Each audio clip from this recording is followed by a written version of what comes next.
Buenas tardes a todos, espero que se encuentren muy bien. Me presento, mi nombre es María Camila Pardo, soy ingeniera de petróleos de la Universidad de Élite.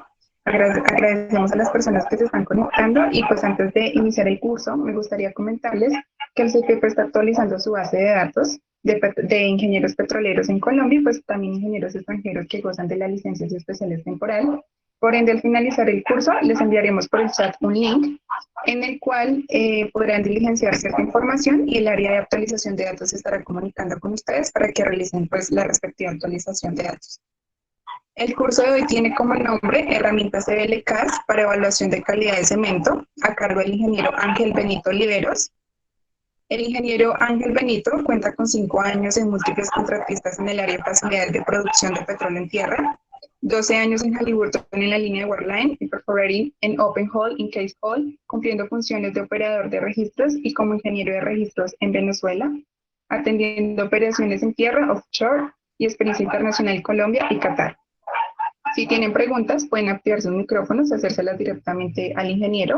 También tengan en cuenta que mientras el ingeniero está presentando el curso, deben de mantener sus cámaras y sus micrófonos apagados. Entonces, sin más preámbulo, le doy pues la entrada al ingeniero Ángel. Por favor, continúa.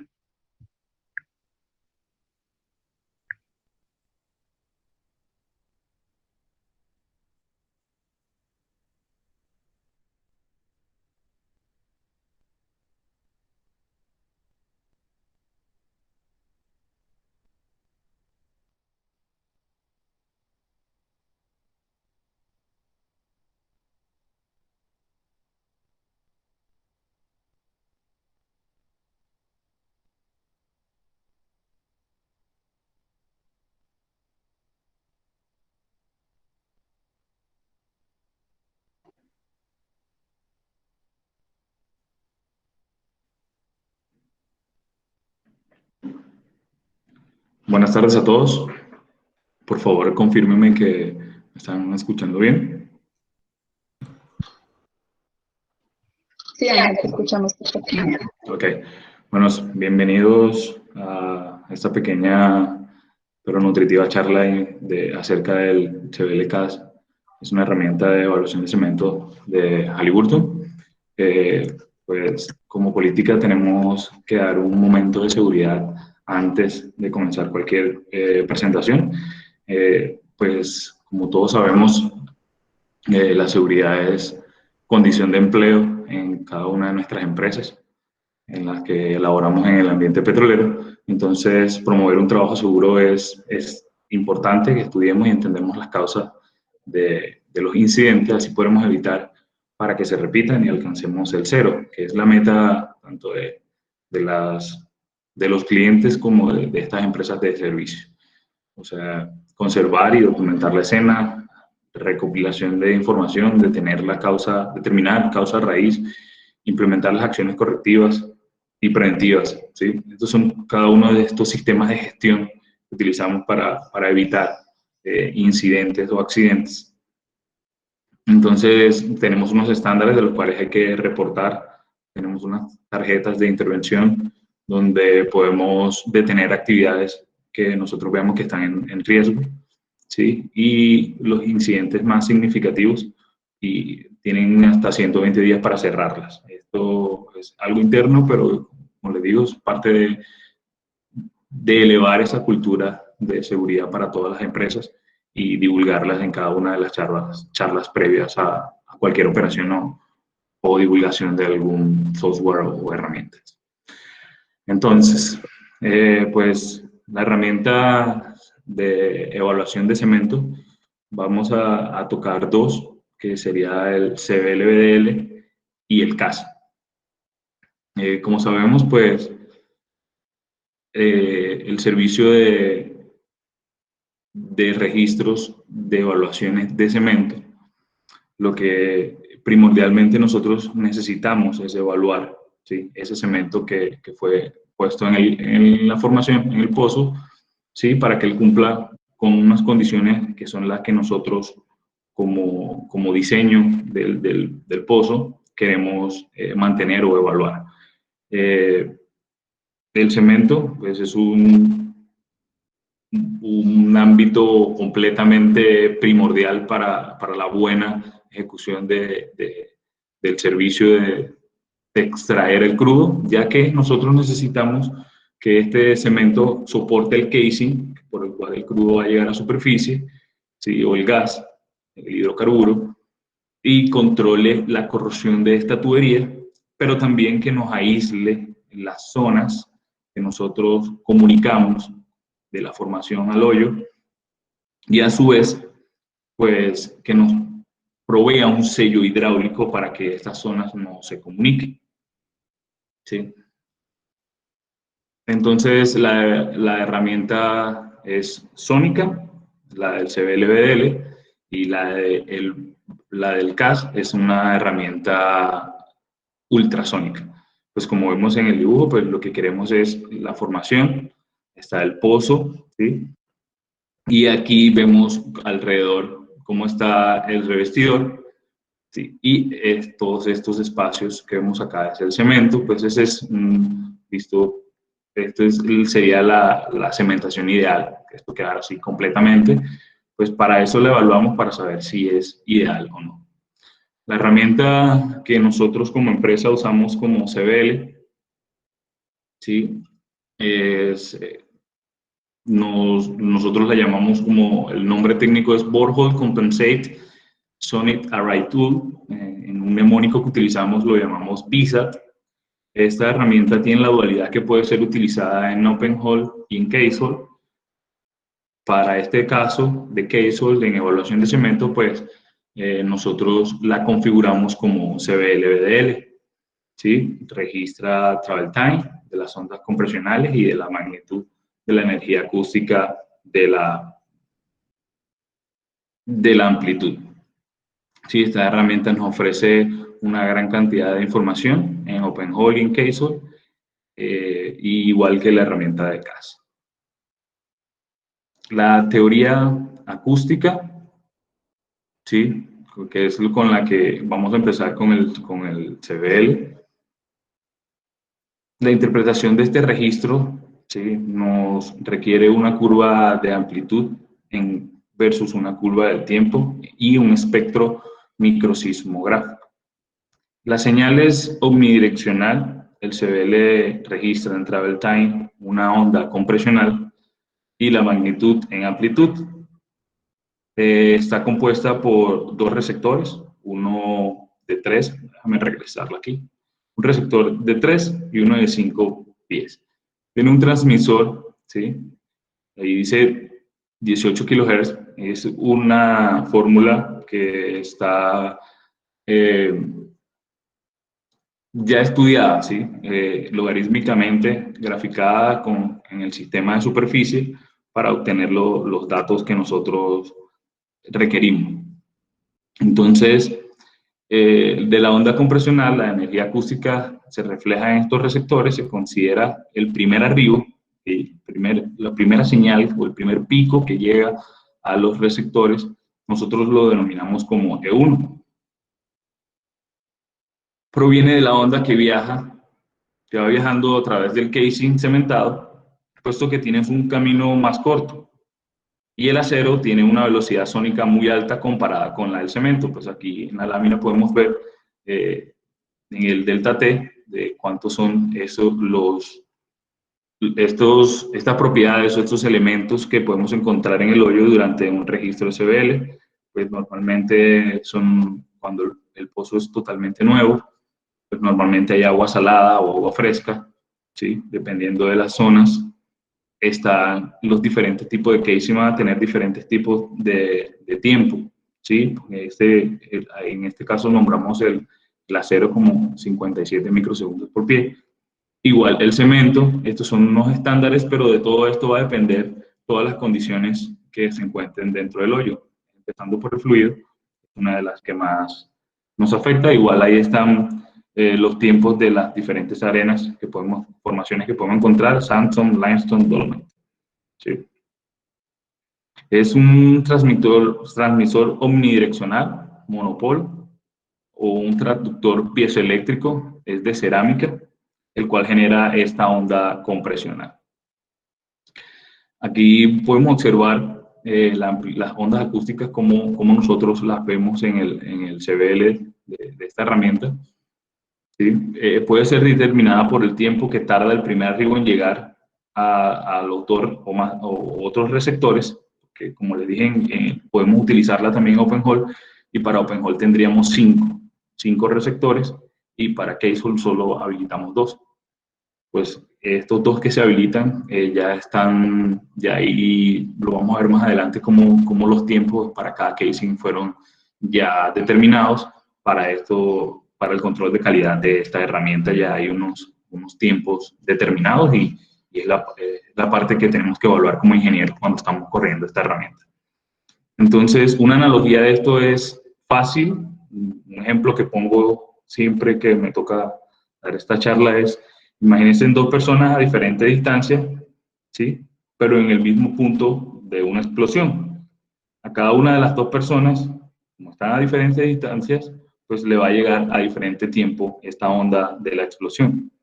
Si sabemos la distancia entre las 2 personas conocidas, podemos saber cuál fue la velocidad de la onda acústica propagada entre ellos, ¿sí?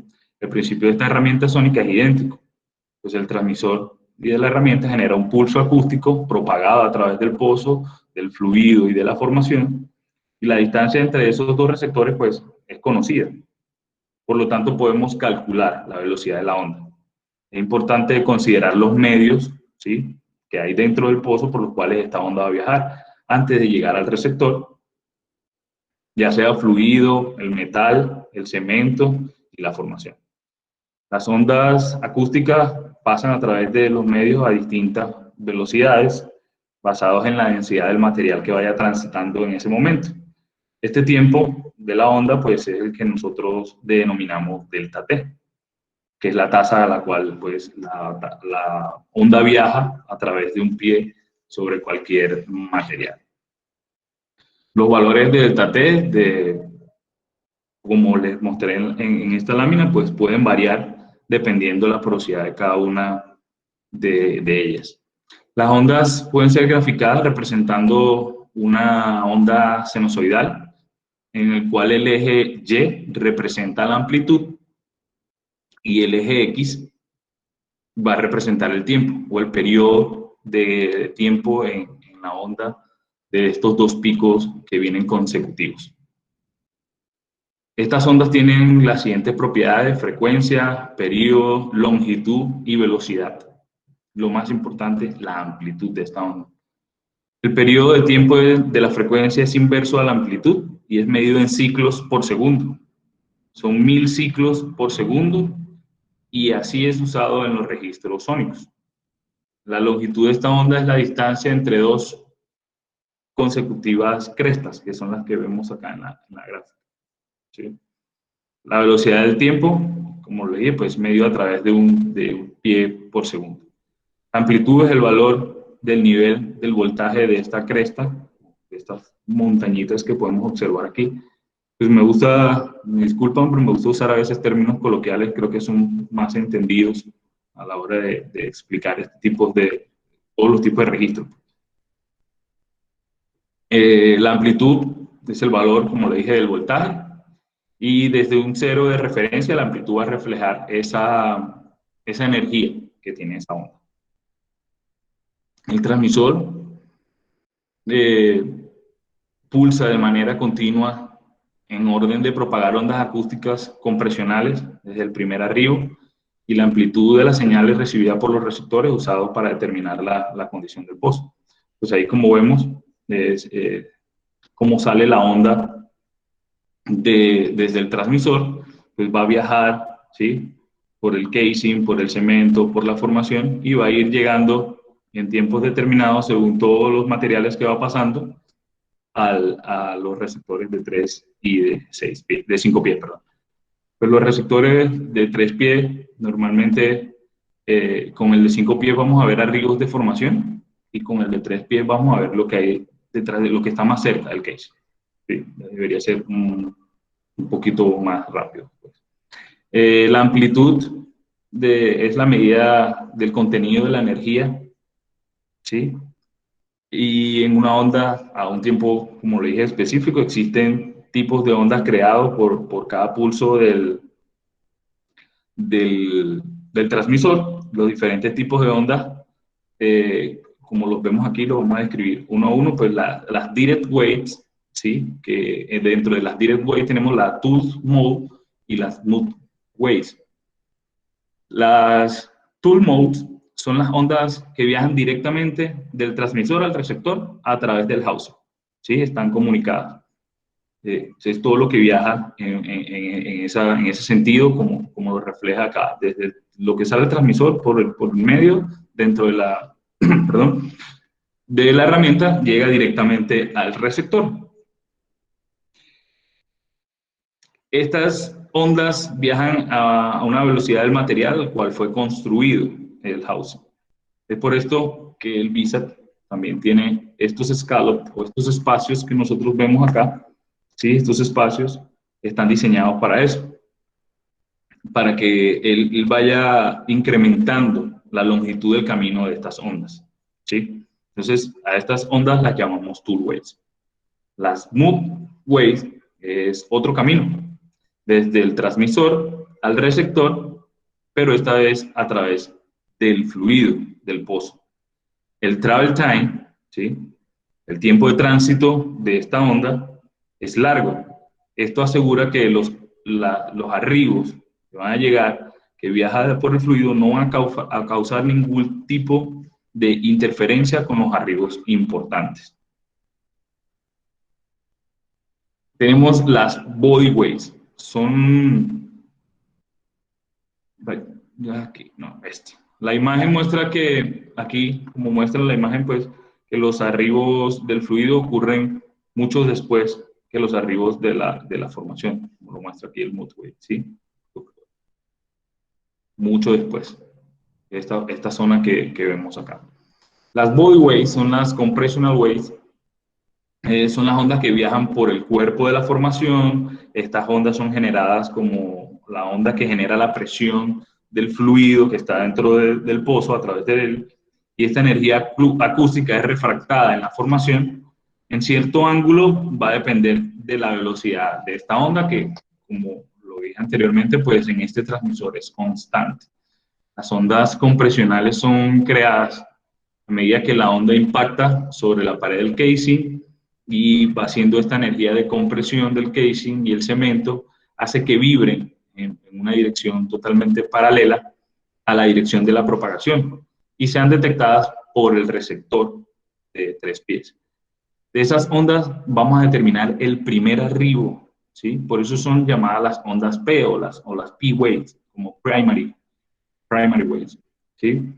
Estas ondas tienen la habilidad de viajar a través del fluido, de los sólidos, y es la primera onda compresional en ser detectada por el receptor, pero es críticamente refractada.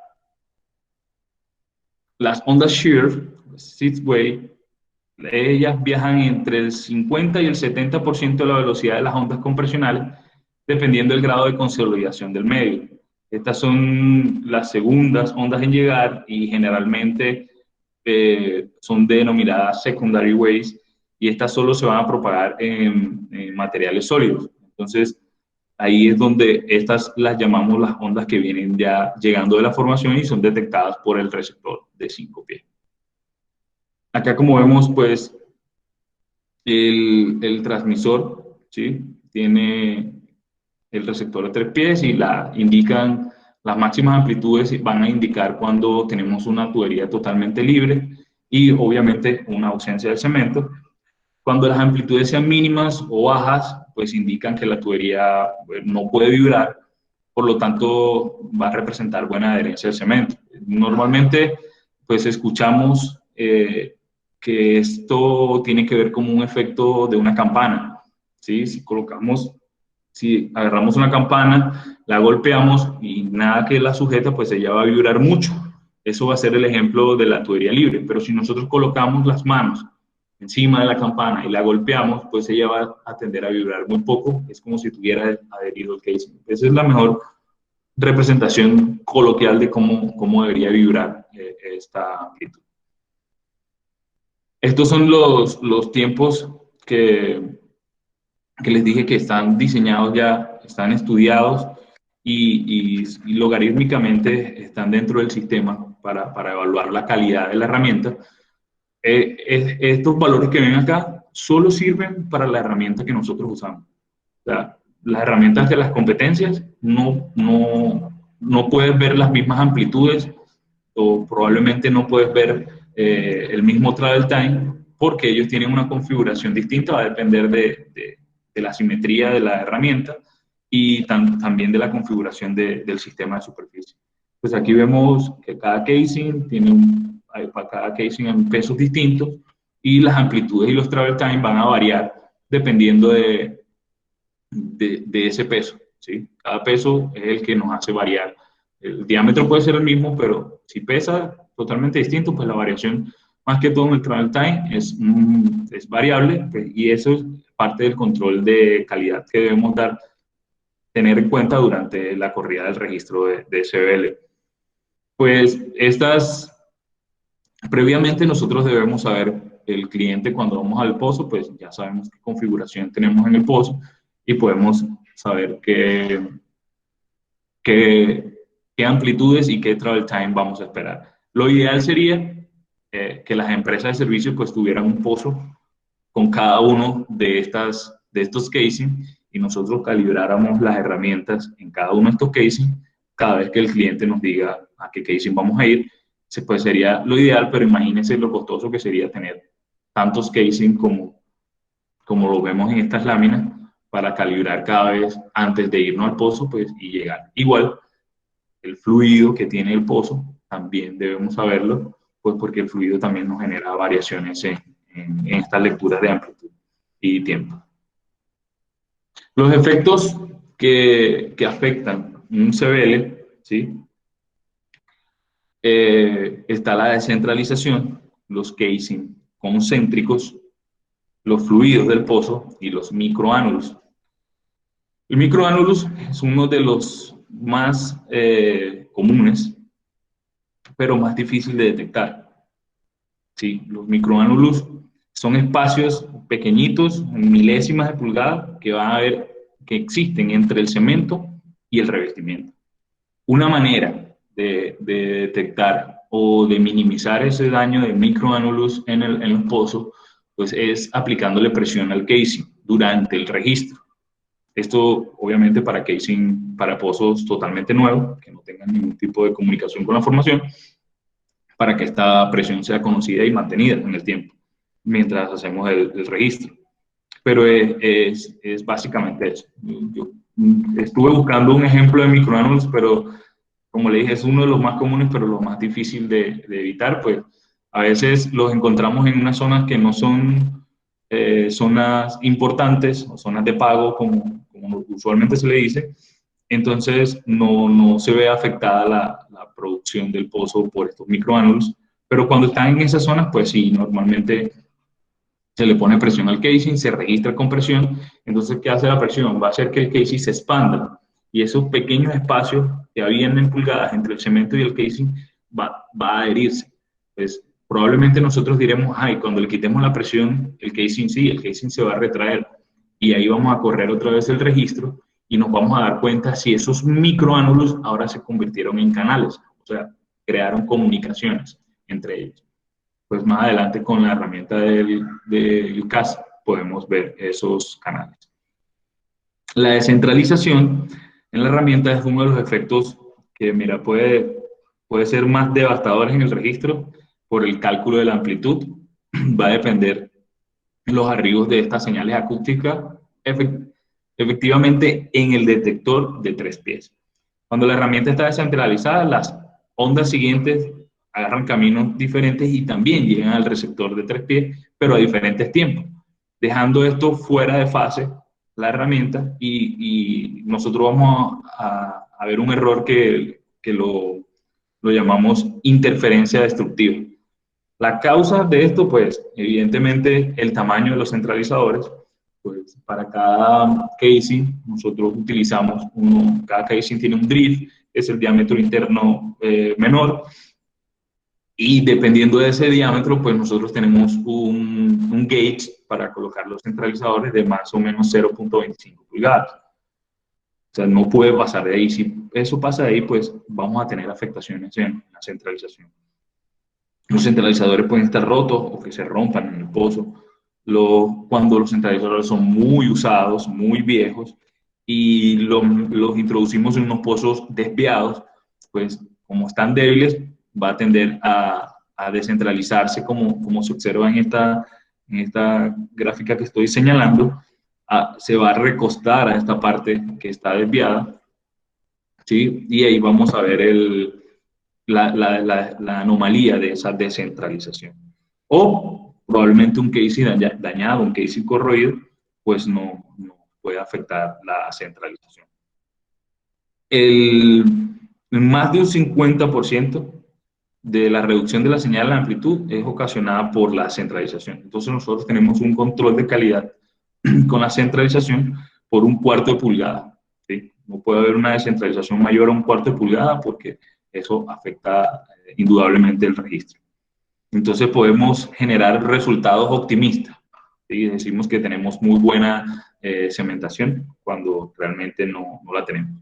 En los casing concéntricos, un ejemplo de los casing concéntricos es, perforamos la fase de 9 y 5 octavos, ¿sí? La perforamos a 10.200. Y de ahí vamos a comenzar a perforar la fase de productora del liner, ¿sí? Vamos a colocar un liner de 7. Pero para esto nosotros necesitamos una distancia de más o menos 200 pies para poner el colgador de este casing de 7. Entonces, cuando nosotros estamos haciendo el registro de 7, nosotros normalmente nos van a decir, mira, registren desde el fondo, 10 pies desde el fondo, hasta el tope del liner. El tope del liner va a estar dentro de ese casing de 9 y 5 octavos, y ahí van a haber dos casing. Entonces, tú vas a ver un casing concéntrico. Ese efecto, pues, lo que hace es que la amplitud normalmente se vuelva, nosotros la llamamos que se vuelve loca, que está dispareja, ¿sí? Como lo observamos acá, esta curva roja es la curva de la amplitud, y mire que no tiene ningún parámetro, no tiene ningún norte, no es fija, no varía mucho. Y esto es un efecto del casing concéntrico. Pues en el CAS, que es este que vamos a ver más adelante, esta imagen que está acá, es el mapa de impedancia del CAS, la herramienta que vamos a ver más adelante. Y entonces, aquí no logré conseguirlo uno, pero se ve un efecto que lo llaman el efecto del huevo frito, igualito, como se ve lo redondito y alrededor como si fuera lo blanco. Eso también lo genera los casing concéntricos cuando hay dos casing que están traslapados. En los fluidos del pozo, pues, normalmente los fluidos también tienen un travel time conocido, ¿sí? Y este es el mapa que nosotros utilizamos, perdón. El mapa que nosotros utilizamos para ver el valor de ese fluido. Pues normalmente en estas aguas saladas, en los pozos nuevos, nosotros deberíamos esperar un fluid travel time entre 210 y 220, ¿sí? Pero imagínense cuando tenemos esta variación completa en esos casing, pues la estimación del cemento también se ve afectada. Entonces ahí normalmente lo que se hace es buscar una parte o establecer por zonas donde el fluido fue más constante, el valor de ese fluido fue constante. Si lo ven aquí se mantuvo una línea recta, entonces aquí en estos picos ya el valor del fluido varió, estaba variando y era totalmente diferente, era un poquito más bajo, y aquí vuelve a subir. Entonces nosotros creamos unas zonas y decimos, pues, de esta profundidad, estos son los valores de esta línea, la línea que va acá va a ser la profundidad, y esta es la línea del tiempo. Entonces nosotros agarramos estas zonas y las evaluamos, y vamos a hacer un relogueo de la data con fluid travel time estipulado por nosotros fijo, y vamos a ver una variación increíble en el registro, y va a ser una buena estimación del cemento porque se ve afectado también por el fluido del pozo. Esto que vemos acá es un registro de evaluación de casing, ¿sí? Más adelante yo tengo un PDF para explicarle más claro cómo lo vemos. Aquí se ve un poquito, es difícil observarlo. Pero esta parte también de lo que afecta a los fluidos del pozo.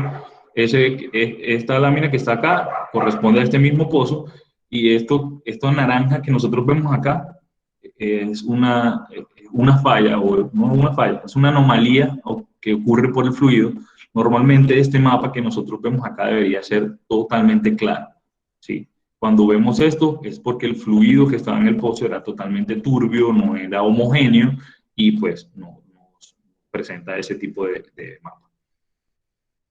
¿Qué es un free pipe? Pues en el CBL, con el CBL nosotros vamos a ver, en el CBL, en el registro de Halliburton, nosotros vemos estas dos partes del registro que estoy mostrando aquí. En el GD vamos a ver el Pi Amplitude y el microsismograma, ¿sí? El microsismograma es el que nos va a reflejar las ondas que nos llegan del receptor de 5 pies, ¿sí? Entonces, aquí en la tubería libre es una manera de calibrarla. Si lo ven, no está totalmente libre porque hay restos de cemento, pero nos está mostrando amplitudes, ¿sí?, similares a lo que nos dicen estos valores que están acá.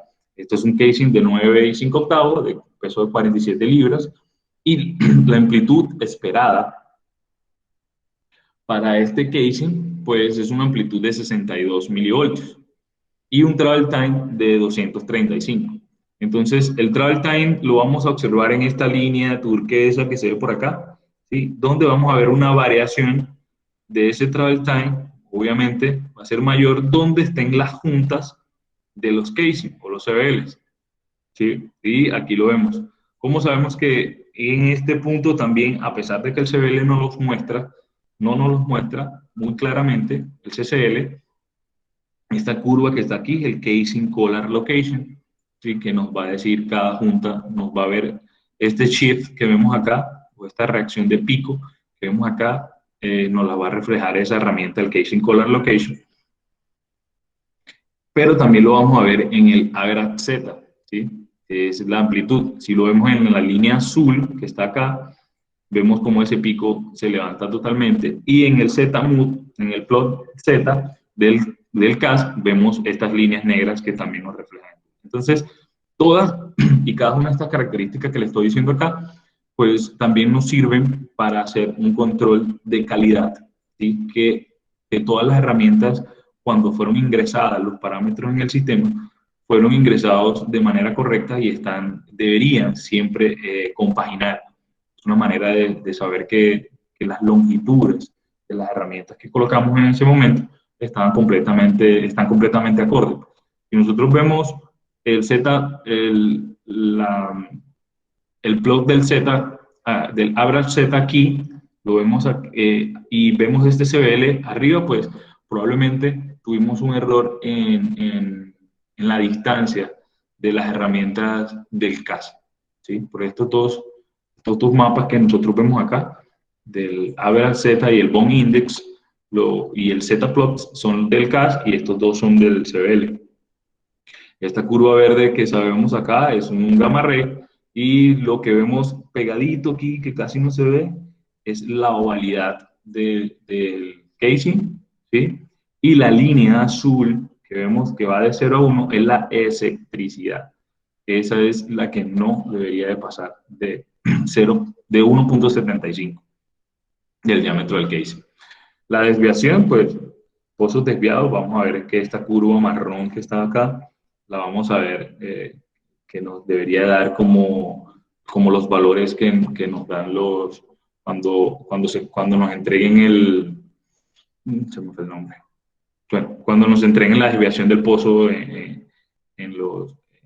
cuando nos dan los datos del pozo, pues nos dicen qué tanta desviación hay, a qué profundidad, y eso es una manera de nosotros verificar de que nuestra herramienta que nos da inclinometría y desviación esté leyendo de manera correcta. La vamos comparando con los valores que nos dieron.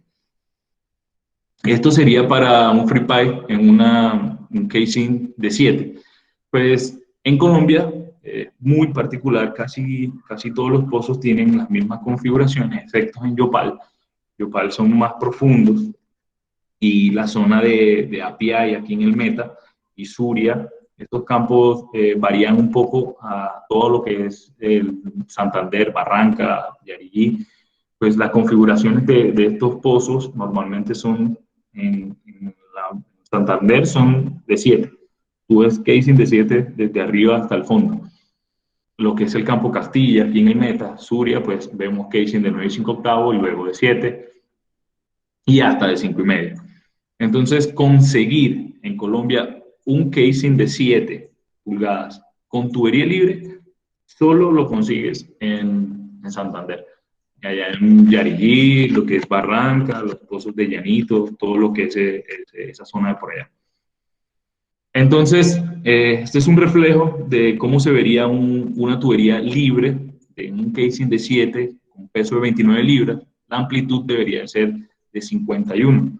¿Sí? Entonces, aquí vamos a ver cómo en este pedacito, en estos 12, 14 pies que vemos que está totalmente libre, no hay cemento, vemos como solamente vemos fluidos acá, vemos que la amplitud está cercana a los 51, ¿sí? Y full travel time está en 271. Esta es una manera de mostrar un free pie que dicen de 7, pues lo recomendable para los free pie son registrar 200 pies de free pie, si los hay. En caso como este, pues tienes que ser muy preciso y colocar la herramienta en ese punto, colocar los dos transmisores que te queden dentro de este punto libre, ¿sí? Que no hay nada de cemento, hacer tus cálculos y colocar que esos transmisores queden a esa profundidad para hacer tu calibración, en caso de que no tengas una calibración de 7. ¿Cuáles son los pasos para calibrar la herramienta de CBL para nosotros? Pues, primeramente, que la herramienta esté totalmente centralizada. Debe estar en una zona libre, como lo muestro aquí en este registro, ¿sí? Debe estar en una zona libre y, más importante aún, no debe estar en una junta, no debe estar donde está un cuello, ¿sí? No podemos porque no va a quedar correctamente calibrado, el arribo va a ser mucho más rápido porque obviamente es más grueso en ese punto del material. En la unión de los dos casing, pues obviamente es más amplio. Sí, es mucho más rápido y la onda no va a ser la ideal. Entonces, antes de calibrar, pues verificar que estos arribos que nosotros vemos acá, aquí este es el mapa que nosotros vemos para calibrarlo, ¿sí? Y esto que vemos aquí en el cuadrito, pues nosotros al software le decimos, mira, estamos calibrando un casing de 8.5 y el peso es de 17 pulgadas, 17 libras, perdón. Entonces, en ese punto, nosotros le colocamos el valor que vimos en las tablas anteriores del travel time y nosotros le decimos, mira, con este casing, con este peso, pues el travel time es tanto, ¿sí? Por ejemplo, aquí tenemos una calibración de un casing de 9.5, un reporte de calibración, esto que ven acá, estos numeritos, que ven acá es un casing de 9.5 octavos con un peso de 47 libras pies, ¿sí? Entonces nosotros esperamos una amplitud de 62, ¿sí? Es la que esperamos para ese case. Pero cuando se calibró, ¿sí? Si observan acá, la calibrada dice 51.30. Hay una diferencia de 10 milivoltios. Entonces, estamos seleccionando correctamente el pico, ¿sí? Estamos diciendo a la herramienta si estamos en tubería libre o no estamos en tubería libre. Entonces, aquí también nos muestra que la referencia para ese travel time es de 271. Pues es un reporte de calibración, pues por cuestiones de políticas internas de la empresa, pues no puedo mostrar todo el reporte de cómo debería ser, pero este es un bosquejo de lo que debemos estar pendientes, atentos a la hora de de calibrar la herramienta, pues es lo que nos va a permitir saber cuándo está centralizada y cuándo no está. Son esos valores que están acá. Y aquí vamos a ver la amplitud las amplitudes en las cuentas crudas del transmisor 1 y del transmisor 2. En cuanto a verificar los arribos, perdón, correctamente deben estar seleccionados porque podemos seleccionar un arribo de ruido. Podemos decir que este angulito que vemos aquí o esta crestica que es aquí, decimos, mira, este es el primer arribo de nosotros. Y resulta que no es el primer arribo, sino que es una señal de ruido o un forerunner. Entonces nos va a crear una mala calibración, una calibración no válida, y pues nos tendemos a confundir con eso. Pues al momento de calibrar, es una calibración que dura 45 segundos, entonces pues te permite el tiempo verificar todo esto y saber si estás en una junta, si te tienes que mover un poquito más, ¿sí? Es necesario siempre hacer lo posible por encontrar una tubería libre y realizar esa verificación, conocer cuál es el peso, conocer cuál es su travel time. Pues esta tabla, pues las empresas no las proveen y debemos estar atentas, no tenemos que saber esos números de memoria. Normalmente tú tienes tus datos de lo de lo que esperas ver y lo vas comparando. Eso es parte de hacer un excelente load quality del registro. Una vez tú calibras, ¿sí? Vas midiendo los parámetros, perdón, antes de comenzar el registro, tú tienes que meter una serie de parámetros, ¿sí? Del casing al que la herramienta va a evaluar. Entre esos parámetros los seteas manualmente, entonces vas a colocar el diámetro del casing, el peso del casing, si hay otro casing presente, ¿sí? Si el casing obviamente fue cementado, qué tipo de cemento, qué clase de cemento es. Normalmente acá en Colombia cementan con tipo G, pues, el que más se adhiere a la formación que está acá, que comúnmente hay. Y también a qué peso fue preparada esa lechada del cemento. Igual saber con previsibilidad fue realizado. Como les dije, pues parte del load quality, mientras tú estás corriendo el, el casing, ¿sí? El registro, perdón, es revisar donde hay baja amplitud del casing, si las presencias de las líneas de formación, que son estas que están en el círculo, están en el microsismograma, son las que nos presentan que estos son arribos de formación. El gamma ray que tenemos acá proyectado, pues que nos cumpla, ¿sí?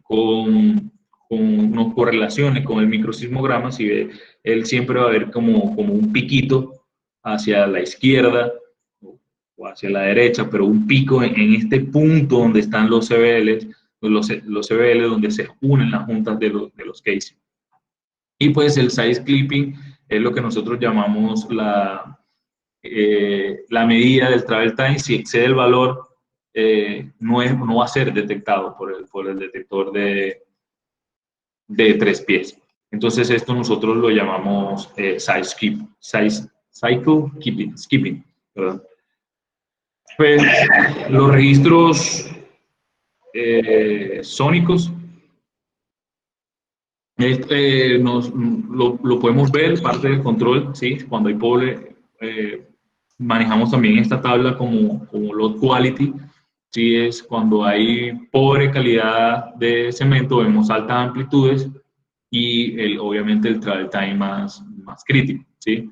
Vemos en el microsismograma, vamos a ver acá, vamos a ver, estos que ven en el círculo son de formación, pero si se cumpliera que tenemos pobre cementación, vamos a ver los arribos de tubería. Entonces, estas zonas que se ven grises acá, vamos a ver también arribos de formación en esa parte. Cuando hay buen cemento, ¿sí? Pero buen cemento, detrás de la formación vemos también bajas amplitudes, ¿sí? Vamos a ver el critical travel time mejor, pero no vamos a ver arribos de formación, perdón, de tuberías, pero sí vamos a ver buenos arribos de formación, que es este ejemplo que está puesto acá. No vemos arribos, se ve totalmente gris, depende del plot que utilice cada empresa, pues los colores van a variar, y también de lo que el cliente pide, pues uno puede variar estos colores. Pues normalmente les presento lo que comúnmente se le presenta a Ecopetrol. Ingeniero, disculpa, Sí. tienes una pregunta de Jerry Blanco. ¿Qué voltaje y corriente maneja todo el set de herramientas? Perdón, no te escuché. Te pregunta Cherry Blanco, ¿qué voltaje y corriente maneja todo el set de herramientas? Bueno, buena pregunta. En superficie, normalmente nosotros vamos a encender la herramienta con 200 voltios, o entre 200 y 220 voltios, es lo que enciende, lo que necesitan las herramientas para ser encendidas. Pero una vez dentro del hoyo, nosotros vamos a ver una variación de voltaje, y esta variación va a depender de la profundidad, ¿sí? Y la profundidad del pozo, porque a medida que vamos sacando cable, pues él va a necesitar más consumo. Pero normalmente las herramientas son encendidas con 200 volts y 220. Entonces, dentro en el registro va a depender de la profundidad. Y por lo menos en este caso tenemos solamente dos herramientas, dos sets de herramientas, que sería el CBL y el CAS, pero también tenemos el Casing Color Locator, que es el CCL, y también tenemos el Gamma Ray. Entonces, cada una de ellas requiere un consumo, y si dentro de esa SARTA hubiesen más herramientas, pues el consumo va a incrementar. Pero el teórico o el básico para encenderlas cuando la estamos chequeando en superficie, que es con el que podemos detectar alguna anomalía en el momento del chequeo, va a ser ese entre 200 y 220 voltios. Ya pues cuando estemos con todo el string encendido, con la cabeza del CAS girando y el transmisor del CBL generando pulsos, pues se incrementa un poquito más el consumo, pero no debe ser tan gradual. Si lo vemos muy alto, pues es una manera de detectar que tenemos una falla en alguna de las herramientas. En cuanto, pues, espero haber respondido la pregunta. Cualquier duda, pues, levanten la mano y seguimos respondiendo. En cuanto a low quality de CBL, pues, los microanulos, como les dije anteriormente, pues, vamos a ver unas amplitudes entre medias y altas, ¿sí? El travel time lo podemos ver, puede ser que esté totalmente bien, pero el casing y la formación, vamos a ver ciertos arribos, ¿sí? Exactamente en los collares. Eso es lo que nos pasa, como le dije, pues los microanulos son pequeños espacios que se crean durante la cementación, entre el casing y el cemento. Y pues una manera de eliminarlos o de conocer si siguen ahí o se producen en canales, se cambian a canales, es, como le dije, pues metiéndole presión al casing y volviendo a pasar por esa zona donde vimos esos microángulos. Informaciones rápidas, ¿sí? Si tenemos formaciones rápidas, pues la amplitud va a ser entre media y alta.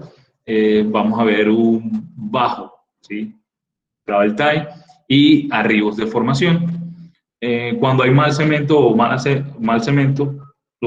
centralización, vamos a ver unas amplitudes bajas, bajo el travel time, y alguna combinación que va a depender del microsismograma, si vamos a ver un poquito de cemento o no. Pues como le mostré en la parte que hablamos de la centralización, pues la herramienta tiende a recostarse o a pegarse más a un lado que a otro cuando está más centralizada, y podemos subestimar la presencia de cemento.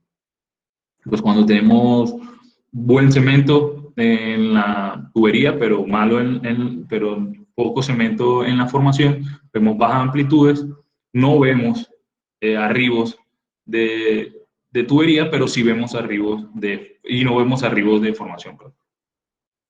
Y esto es lo que normalmente nosotros llamamos side skipping.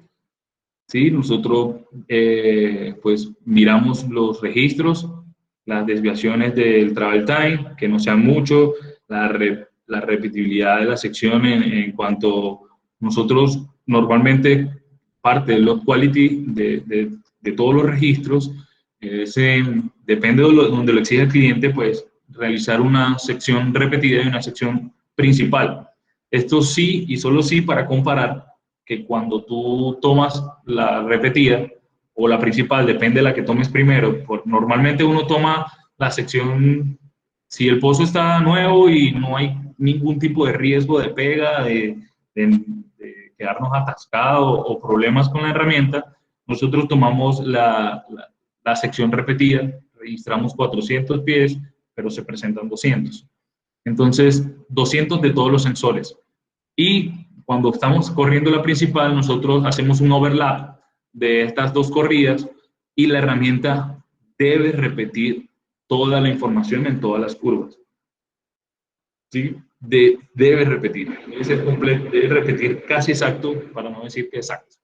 Entonces, esa es una manera de nosotros también evaluar el load quality. Ingeniero, tienes otra pregunta de Roland. ¿Cuánto es la longitud total de la herramienta? Si llegara a atascarse esta herramienta, ¿cuánta tensión hay que aplicar para partir el punto libre y posteriormente con qué herramienta se recuperaría? Bueno, las herramientas, normalmente un set de herramientas sin ningún tipo de accesorios debe medir como 51 pies, más o menos. ¿Sí? Llamo accesorio porque en pozos desviados tenemos configuraciones distintas y debemos agregar unas herramientas que son flexibles para que nos ayuden a mantener la herramienta centralizada en esos puntos de desviación. Entonces, normalmente mide 51. El punto débil, pues va a ser calculado, depende de la profundidad de la formación del pozo, ¿sí? Entonces, mira, si tú tienes un punto débil de 9000, ¿sí? Tú necesitas 9000 libras para liberar ese punto débil. ¿Qué te va a dar esas 9000 libras? Pues con eso se va a romper, pero lo vas a calcular en el punto donde tuviste la pega, ¿sí? Entonces, ¿cuánta tensión vas a necesitar? Pues va a depender de la profundidad donde tú te pegaste, ¿sí? Si te pegas a 10.000 pies, normalmente el peso de cable vas a tener 4.000 libras, porque el peso, voy a hablar, si no tendría que calcularlas uno a uno, ¿no? Pero el peso del cable en el fluido pesa 392 libras, el que usamos nosotros, uno de los que usamos, o el más común para Halliburton. 392 libras, pues redondeemos esas 392 libras a 400 libras. Y estamos pegados a 10.000 libras, para sacar números redondos, tenemos 4.000 libras de solo cable. Pero tenemos una limitante, ¿sí? ¿Cuál es la limitante? Que el cable que nosotros usamos tiene un breaking stress de 12.500 para que no se deforme, ¿sí? 12.500 libras puedo tensionar yo con ese cable. El peso de la herramienta, sencilla, como les dije, sin ningún tipo de accesorio, normalmente pesa 1.000 libras. O sea, a 10.000 deberíamos tener una tensión alrededor de 5.000 libras. Si yo sí o sí, para reventar el punto débil, necesito 9.000 libras en ese punto, ¿sí? Entonces, para hacer esos cálculos, pues también está el arrastre de la tubería, el arrastre del cable, la tensión, la elongación del cable, pues normalmente nosotros tenemos tablas ya predeterminadas a ciertas profundidades y normalmente sabemos ya a dónde, y una tabla de Excel donde ponemos todos estos valores que le estoy mencionando previamente para dar con el cálculo exacto de cuánta tensión aplicarle en ese punto. Pero, como les dije, pues normalmente tenemos limitantes. En operaciones de keyhole, pues es muy difícil observar pegas más que todo en evaluaciones de cemento, ¿sí? Las pegas pueden ser cuando se corre evaluación de casing, porque ya son casing viejos, son casing perforados, ¿sí? Se puede atascar un centralizador y pues ahí vamos a tener, pero normalmente en lo de evaluación de cementos son pozos nuevos, pues, totalmente libre el casing para nosotros evaluarlo y no deberíamos tener este tipo de problemas. ¿Con qué lo pescamos? Hay herramientas de overshot, ¿sí? Herramientas de pesca. Normalmente nuestras herramientas miden 3.625 y tenemos un overshot que calza para esa, para esa medida, con un espiral, antigiro, se van con peso. Normalmente hay dos maneras de hacerlo. Una es rompiendo el punto débil efectivamente en la cabeza. Como te dije, pues si el punto débil es de 8, de 8000, necesitas 8000 en el punto, ¿sí? Para aplicar las 8000 en el punto, pues tienes que sacar los cálculos de elongación del cable, el peso del cable en ese punto que tienes y aplicar la tensión al punto donde está, a la profundidad a la que estás, para que en ese punto le lleguen las 9000 libras para partir. El otro punto, pues, ya es un tema un poquito más amplio, el de pesca. Hay dos tipos de pesca, bueno, hay tres, no pueden haber varios, pero nosotros utilizamos dos. Uno es una pesca invertida, ¿no? O esta partiendo el punto débil y luego bajar con tubería y un overshot en la punta. Y como va a estar totalmente en cable, o sea, la herramienta depende de la distancia que tengamos del fondo, vamos a llegar al tope del pez, que es donde partimos el punto débil, con la tubería, y pues ahí hacemos una serie de intentos para pescar. La otra forma es dejar el cable, no partir el punto débil, y pasar el cable por dentro de la tubería, ¿sí? Pero como le dije, pues eso es un tema totalmente amplio y bastante largo de explicar, es un procedimiento. Entonces esa pesca, a grosso modo, es ir metiendo tubos por dentro del cable, ¿sí? Pasar el cable por dentro de los tubos con el mismo overshot, obviamente, que lo haríamos si partiéramos el punto débil y dejáramos la herramienta en el fondo. Y hasta llegar a la profundidad donde está pegada la herramienta. Después que aseguremos que la herramienta, con una serie de procedimientos, aseguremos que la herramienta está totalmente dentro del overshot, nosotros procedemos a partir del punto débil también. Se parte normalmente con el taladro o se puede partir, depende, como les dije, de la profundidad a la que estemos, cuánto podemos, las limitantes de tensionamiento del cable para no dañarlo, ¿sí? Y todos esos cálculos que se debe hacer. ¿Alguna otra pregunta hasta este punto? Para pasar a la herramienta de CBLK, del CAS.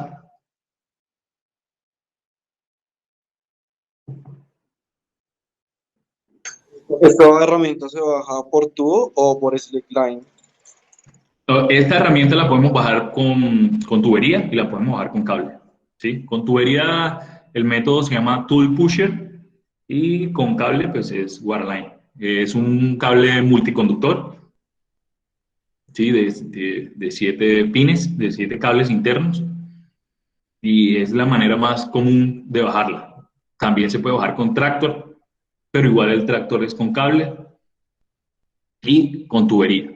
Con tubería, pues es un sistema totalmente que se hace en conjunto con el taladro, que es el tool pusher. Se baja, se hacen unas conexiones, se tienen unas conexiones para conectar las herramientas a la tubería y luego por dentro de la tubería se hace una lanza, se envía una lanza que va a generar esa conexión otra vez del cable. Pues obviamente es el único medio de llevar la información y de encender las herramientas, el cable. Entonces está ese método, pues, el tool pusher, que es bajarla con tubería, pero luego igual tienes que conectar el cable por dentro de la tubería con una conexión especial, una lanza, y ahí se hace la conexión. También con cálculos de a qué profundidad está, para que tiene que llegar con cierto peso, para que la conexión sea efectiva, para realizar una serie de chequeos en superficie para saber que la herramienta se conectó. ¿Alguien más? Sí, buenas tardes, ingeniero. Si la herramienta pierde señal, ¿a qué se debe este problema? Mira, pues hay distintos tipos de señales. ¿Sí? Nosotros podemos perder señal del voltaje, se perdió el voltaje, pues se apagó la herramienta. Mira, eso son, tú desarmas una herramienta de esas, hay miles de componentes eléctricos ahí, innumerables. Y cualquiera que quede en mal estado o que ya esté llegando a su vida útil, pues para eso hay unos mantenimientos previos, preventivos y correctivos para que esto no ocurra, ¿no? Pero, o sea, detectar en el momento la pérdida y la falla, pues depende mucho de saber la pericia del ingeniero, de saber cuál es la falla en el momento, ¿sí? A veces se daña la electrónica, se dañó, algún componente electrónico se dañó. Todas las herramientas tienen una electrónica y su mandril o la sonda, vamos a decirlo así. Una electrónica y una sonda, por lo menos en el caso está la electrónica y la sonda, está el paquete de navegación y el escáner. En el CBL, que es el VISA, pues tenemos la parte de electrónica y tenemos la sonda, que son donde van los transmisores y los receptores. Entonces, una falla en la electrónica, pues la vamos a ver reflejada en una mal data de los receptores o un mal funcionamiento de los receptores o del transmisor. ¿Cómo vemos que se nos daña un receptor? Pues vamos a ver valores erróneos o anormales en este mapa que les mostré primero, que era verde, donde veíamos la zona, ahí veíamos los dos receptores. También tenemos un monitor de todos los sensores y tienen unos valores predeterminados o un rango de valores, y vamos viendo que estén dentro de ellos. Todo eso se va viendo durante el registro.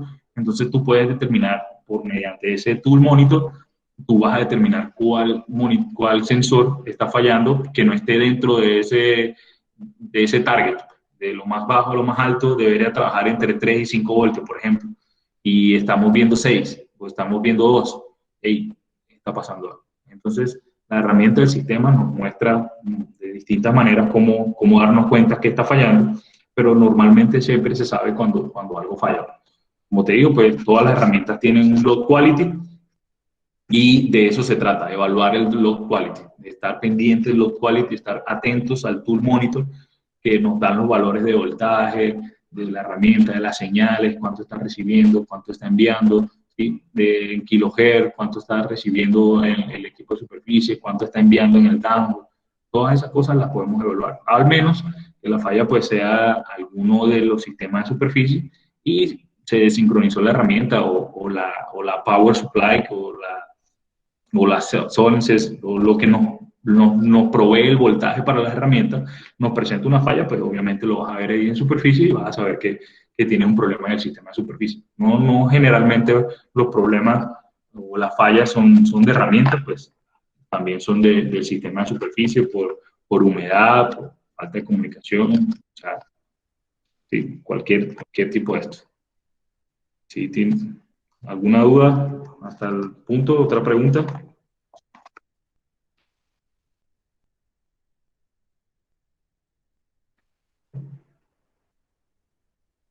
Bueno, continuemos.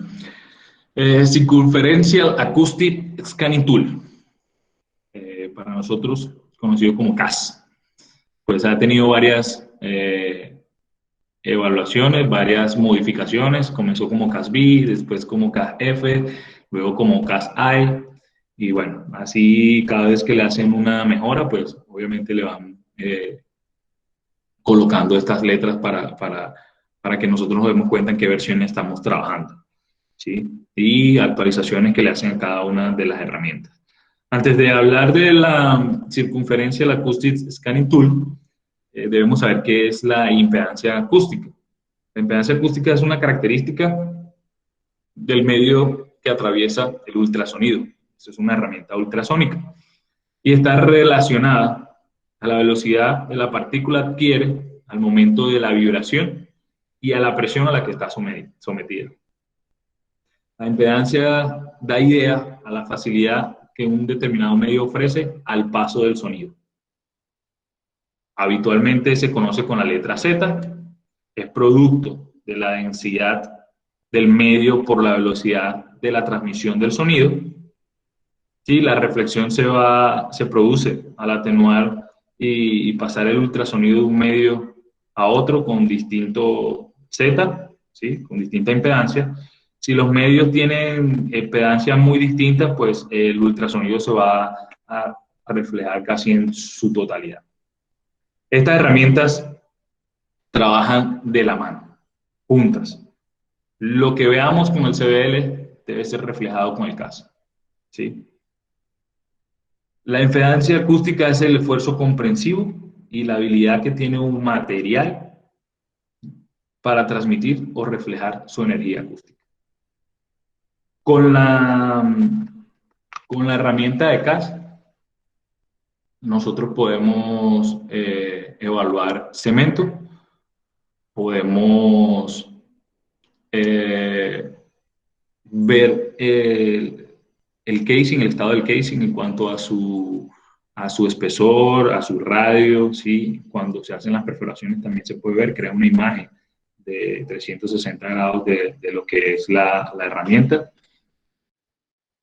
Nos da inclinación también, tiene un paquete de navegación, ¿sí? La velocidad acústica del fluido del pozo con un transductor para verificar el fluido, ¿sí?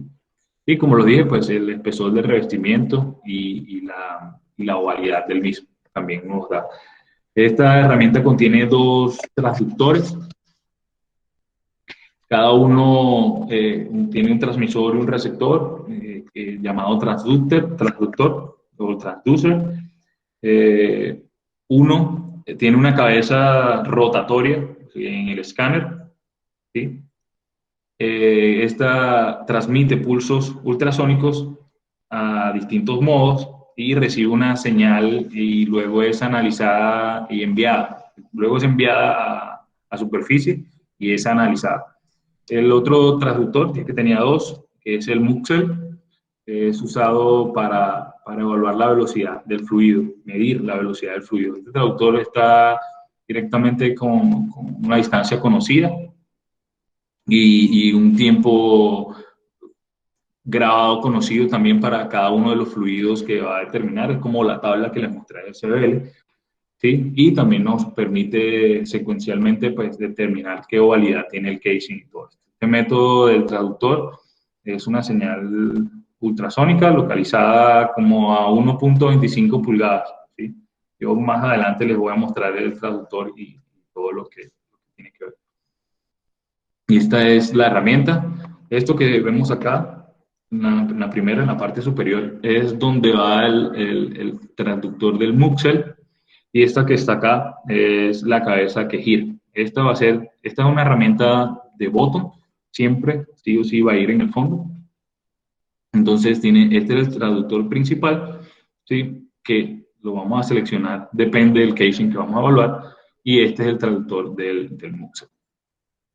¿Qué podemos ver con esta herramienta ultrasónica? Pues en el cemento, pues la adherencia del cemento detrás del casing, podemos identificar los canales.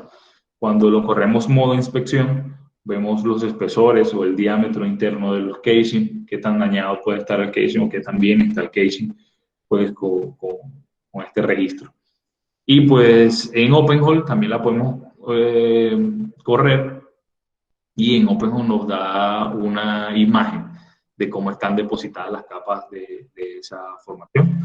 Pues cuando se corre en alta resolución, pues ella nos provee podemos ver los canales, las imágenes de estos canales que se crean entre el cemento y el casing o el cemento y la formación. Se pueden crear unos canales y entonces no nos va a dar ese sello hidráulico que es lo que necesitamos que sea ideal para cuando hacemos una cementación. En el modo imagen, ¿sí? Voy a hablar un poquito aquí de cómo se ve aquí en modo imagen. La onda, vamos a decir, va y viene, de ida y de regreso, así como el pico de la amplitud. Y esta es usada por el sistema de superficie para crear una imagen acústica de la superficie de la pared, ¿sí? Entre el hueco, entre el hoyo y el casing. ¿Sí? Para ver las aplicaciones particulares, pues nosotros con un sistema que lo llamamos JCast Planner, pues nosotros podemos escoger según la formación, según el casing, a cuántos shots, cuántos disparos por scan, por vueltas, va a generar ese traductor y los parámetros óptimos para poder ver esto de forma ideal. En cuanto a inspección de casing, también obviamente son enviadas al sistema de superficie las ondas emitidas por esta herramienta y así determina el espesor del casing, determina el averaje y adicionalmente hay una ventana de resonancia que también nos permite ver amplitud y travel time y como les dije, pues los parámetros pueden ser optimizados. Quería ver si yo lo puse por acá. Puse muy adelante, pero ahorita lo revisamos y le explicamos. Pues aquí en este Cast Planner nosotros tenemos la herramienta, como les dije, pues tenemos distintos tipos y si fueran en real time, pues yo le doy acá y me despliega las versiones de las herramientas que hay. Con esto yo puedo seleccionar aquí qué tipo de casing y el peso del casing. También voy a seleccionar el peso del lodo y simplemente corro una simulación. Entonces él me va a dar todos estos parámetros que nosotros vemos acá para seleccionar los traductores, ¿sí? Que es lo principal de la herramienta del CAS, que va a depender del casing.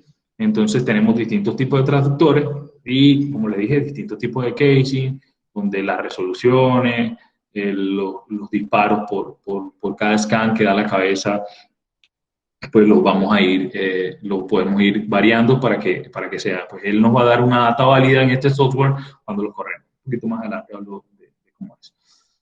Entonces, el principio de funcionamiento, pues, tiene una reflexión totalmente directa. Mira, esto que está aquí abajo es el transductor, el transducer o transductor.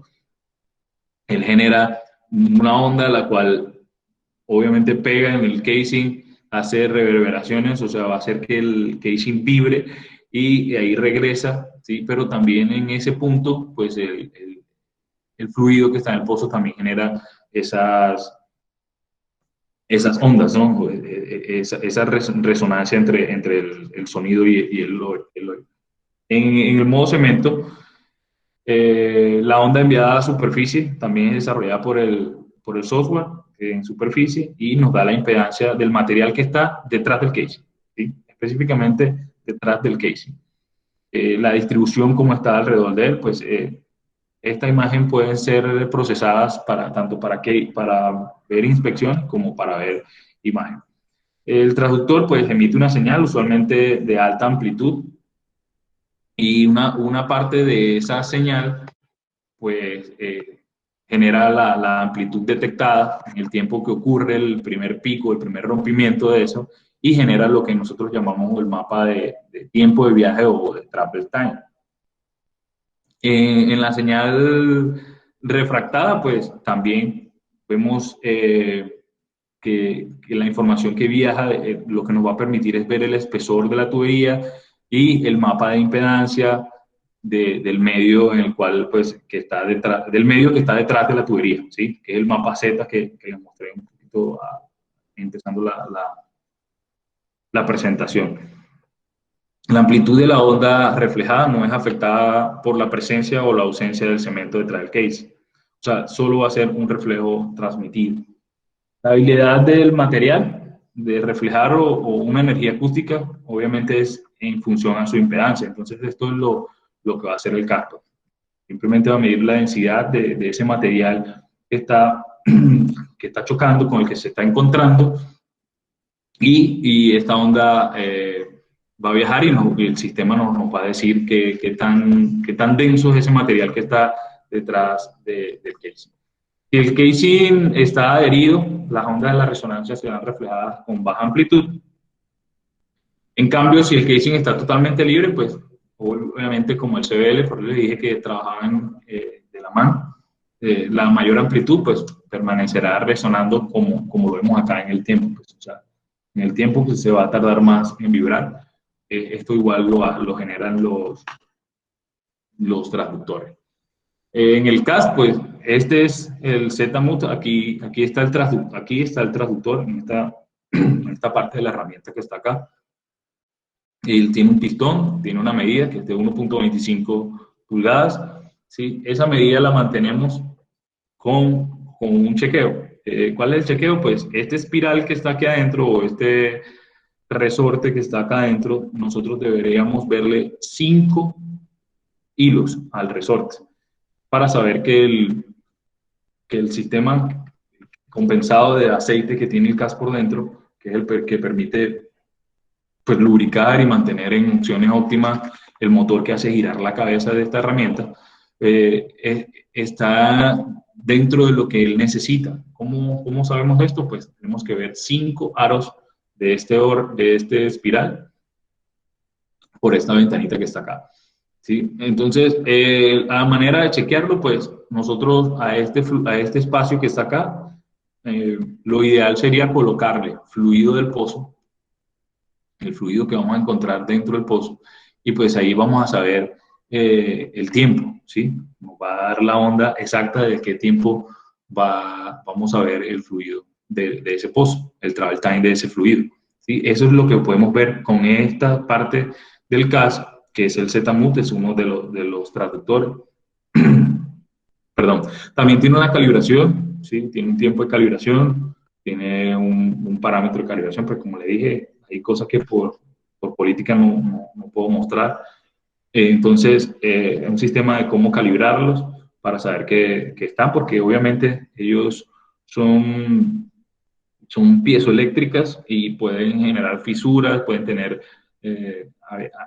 averiaciones, aberturas, raspaduras, y entonces la frecuencia a la que ese transductor resuena pues va a variar si está afectado. Pues para eso nosotros realizamos unas calibraciones y también, como les dije, pues parte de lo quality es saber, por ejemplo, si ponemos un muxel y colocamos agua, pues nosotros sabemos que el travel time es de entre 160 y 170 microsegundos, ¿sí? Entonces ya hay tablas predeterminadas para saber cuándo está bien. Cuándo. En cuanto al escáner, que es la parte del botón de la herramienta, la parte de abajo, la cabeza giratoria, pues hay distintas cabezas para distintos diámetros de casing.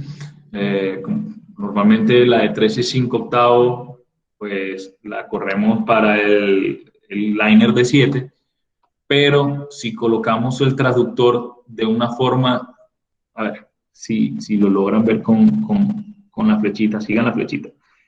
En este punto de acá, arribita, aquí va a ir el transductor, ¿sí? Entonces, la parte esta que ustedes ven aquí que nos da un color, es la parte frontal, la parte que va a estar expuesta al lodo, ¿sí? Y esta parte de aquí atrás es la que va dentro de la herramienta, con unos cables que son la que nos va a generar el pulso que él necesita para resonar a esa frecuencia. Entonces, la cabeza como tal acá tiene un espacio que lo llamamos slot. Y nosotros, si queremos registrar en casing de 5,5, que es el casing más pequeño que tenemos, que existe, pues simplemente usamos la misma cabeza de 3,5 octavos, pero ¿qué hacemos? Colocamos el traductor que sea óptimo para ese casing de 5,5, lo colocamos adentro. Entonces, él va a tener la distancia que necesitamos de 4.25 pulgadas entre el transductor y la pared del casing para que resuene a la frecuencia que debe y haga el trabajo óptimo como es. Para todas las demás, pues normalmente él va aquí al RAS y nosotros lo llamamos Aura. Como les dije, pues en el CAD Planner podemos verificar todo eso, cómo va a ir, qué posición va a llevar el transductor, si va a ser inner o outer, o si, por ejemplo, vamos a utilizar necesitamos registrar un casing de 17 pulgadas, pues nosotros podemos utilizar la cabeza de 5/5 o la cabeza de 7 pulgadas y colocarle una serie de dispositivos o un dispositivo que lo que hace es ampliar el tamaño de la cabeza, ¿sí? Se coloca por fuera y se deben colocar 2 traductores. Cada uno de estos dispositivos pues ya son accesorios que se van creando a medida de las exigencias del cliente y pues también acá en Colombia se ha hecho, pues como saben, es muy conocido el caso del pozo de Lizama, que pues cabe destacar que evaluación de cemento es el registro más corrido en Colombia para todas las empresas desde que ocurrió ese problema con el pozo de Lizama. Es como una política ambiental y de Ecopetrol, pues correr el casing, la evaluación de cemento para saber que también los fluidos se van a mantener dentro del casing y no sobresalgan a la superficie. Pues por eso es uno de los más corridos acá en Colombia. Entonces tenemos 3 tipos de traductores, ¿sí? Uno que resuena a 250 kHz, 350 kHz y 450 kHz. Como les dije, pues cada uno de estos transductores, el CAFDO Planner nos va a decir para qué casing nos sirve. Pues, normalmente, pues ya nosotros, por experiencia y por lo corrido del tiempo, pues en casing de 7 normalmente utilizamos un transductor de 350, pues el que nos llega a la resonancia que necesitamos para ver la resonancia del casing también, para evaluar la resonancia del casing. En ese punto, pues, nosotros manejamos internamente, no lo puedo mostrar, es una tabla donde nosotros calibramos ese transductor, ¿sí? Y nos dice, pues, cuando el transductor llega, lo calibramos y bien, resuena a 350. Pero ¿qué pasa después de 3, de 10, de 20 corridas? Pues, obviamente, esa frecuencia va a ir bajando y tenemos un punto de control de calidad donde nosotros podemos decir, mira, ya está resonando a 210 y para el casing de 7 el target mínimo es 240, por dar un ejemplo. Como le dije, pues cada una de estas cosas son, no puedo darlas así abiertamente como son porque son parte de lo que utiliza la empresa como para su software, para su protección de herramientas. Entonces, lo que les quiero decir es, cada uno de los transductores pues tiene una vida útil, tanto en el tiempo como en la frecuencia, que es lo que nos interesa. Puede ser que sea muy bien tratado, pero usarlo muchas veces pues no nos va a resonar a la misma frecuencia, entonces debe ser calibrado. Para calibrarlo toca desmontarlo, colocarlo en un dispositivo pues, y evaluar en un fluido conocido cuánto resuena y a una densidad de un material conocido para saber la resonancia de ese, y ahí nos va a decir en qué parte, o sea, en qué tan óptimo está para seguirlo usando.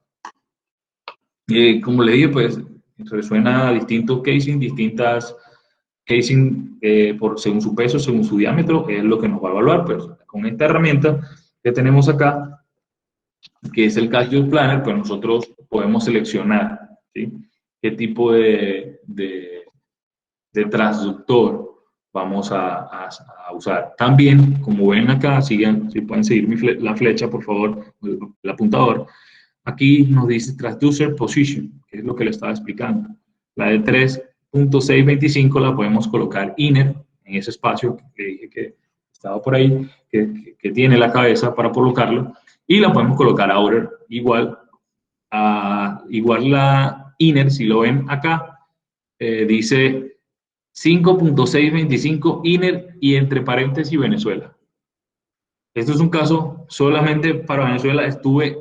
Me perdonen, pero estuve investigando por qué solo para Venezuela y no me supieron dar una idea clara de por qué existe solo para Venezuela, y por eso me quedé con la duda, porque no le iba a crear una duda más grande de la que probablemente ella tenga al conocer la herramienta, ¿sí? Entonces yo también me quedé con la duda, pues si la llego a encontrar, se los escribo por ahí en alguna de las publicaciones de CPIP de por qué en Venezuela utilizan solamente la de 5.625 INE.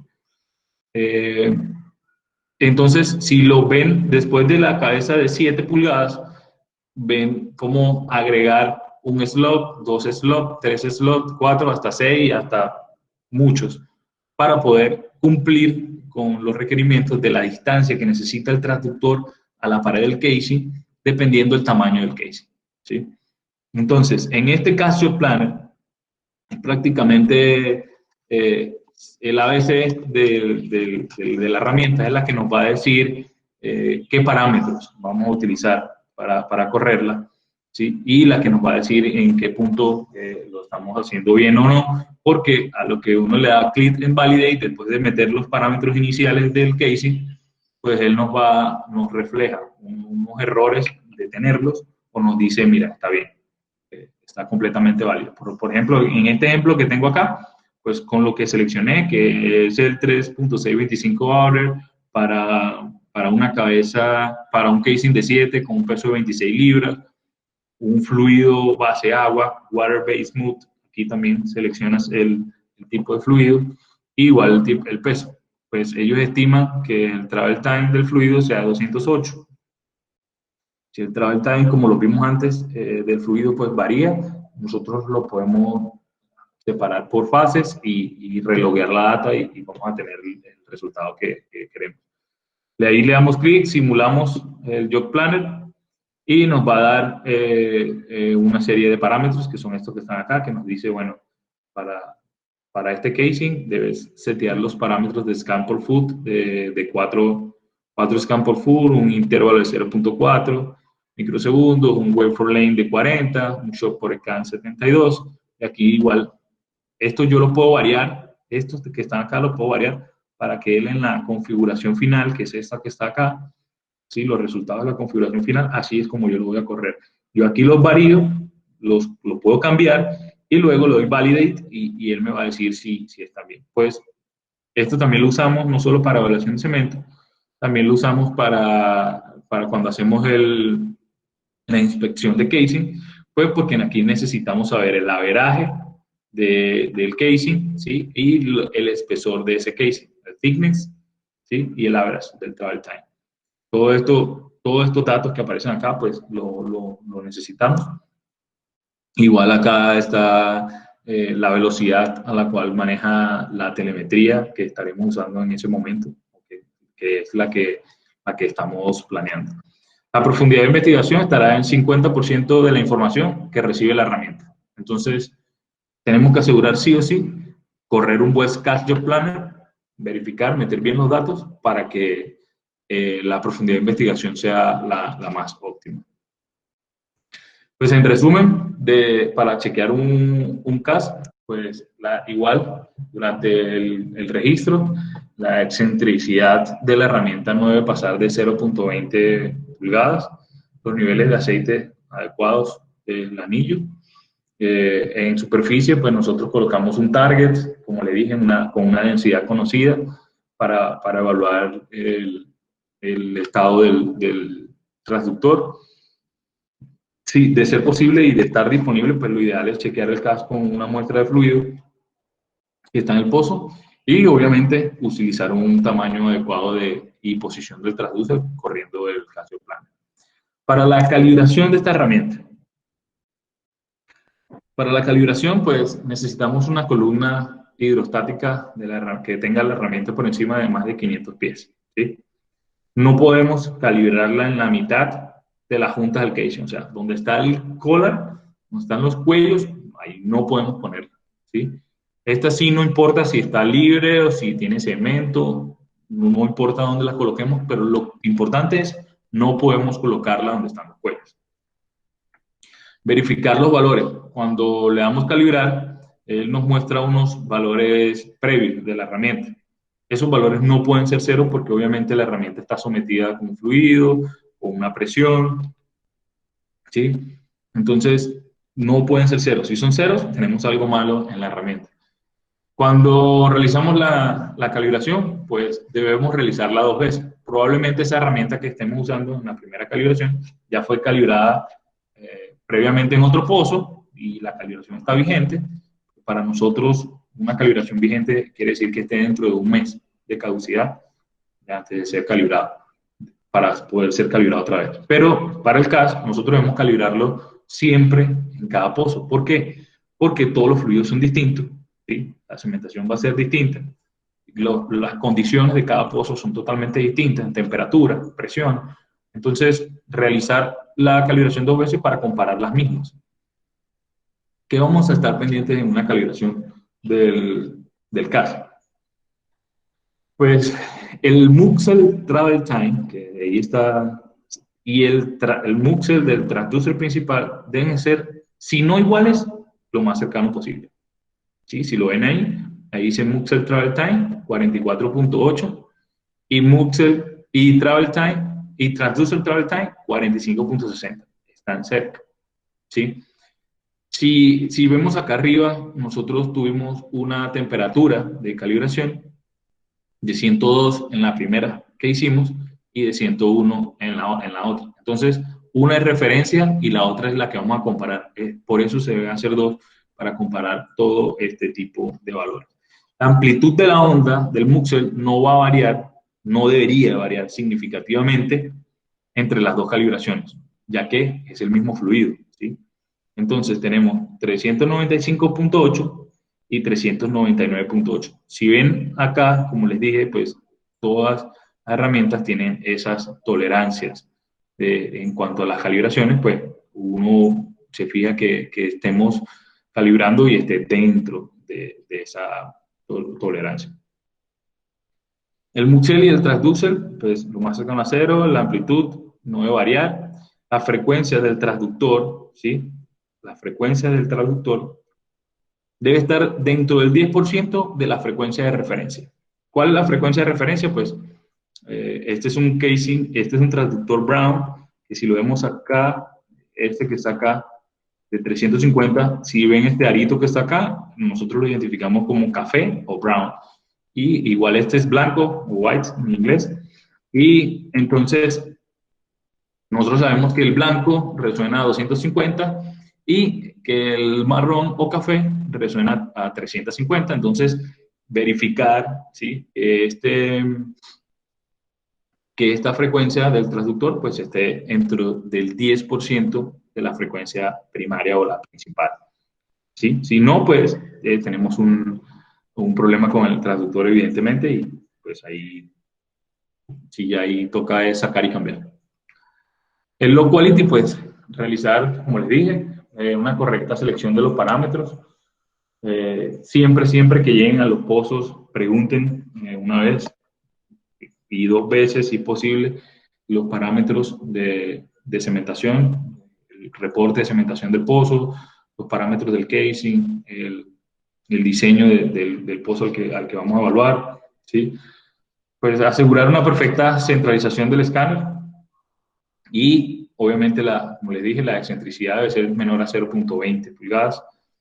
El travel time del fluido debe ser estable y en combinación con el CBL, la impedancia y la amplitud del casing en el microsismograma deberían de correlacionar. El diámetro del casing debe ser el más cercano al valor nominal, ¿sí? Entonces, teóricamente, pues, si tenemos un casing de 9,5 ¿sí? Un peso de 43 libras, el ID de ese casing es 8.76.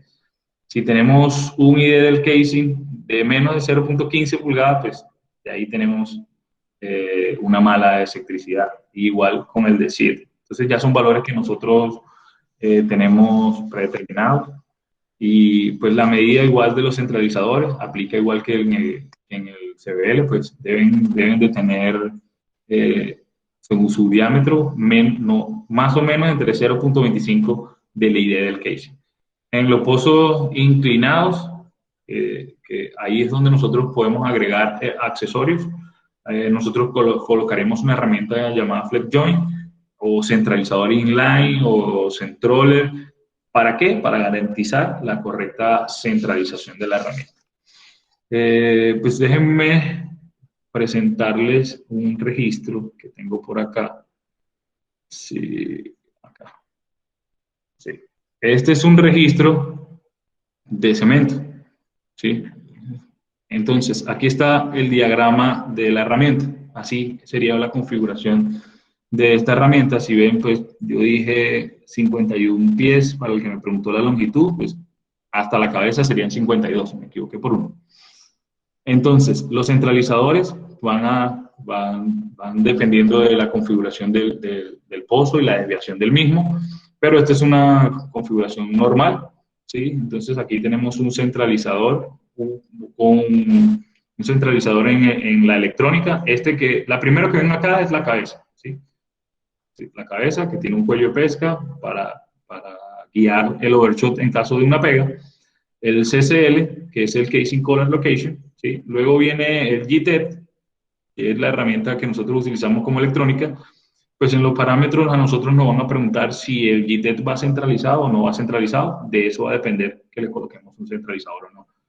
También eso, como les dije, pues depende de la configuración del pozo. Este pozo que tengo acá, pues obviamente no puedo dar el nombre, pero tenía un grado de inclinación de más o menos 22 grados, entonces este tiene un flex joint porque no era totalmente vertical.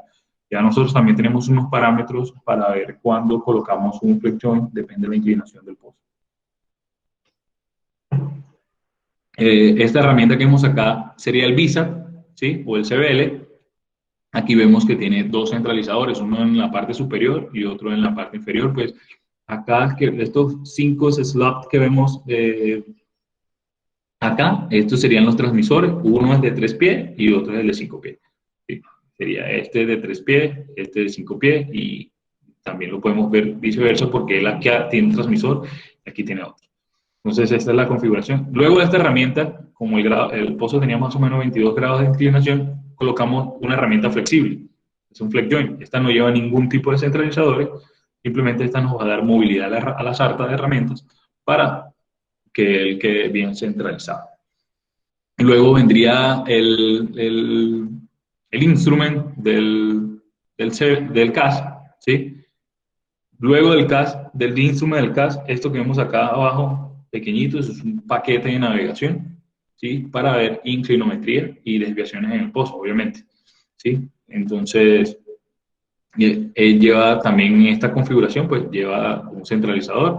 Y esta parte que vemos acá va a ser el scan, ¿sí? Aquí, en esta ventanita que medio se logra ver acá con la crucecita, pues está el ZMUT, que es uno de los transductores, y aquí abajo está la cabeza giratoria con el otro transductor.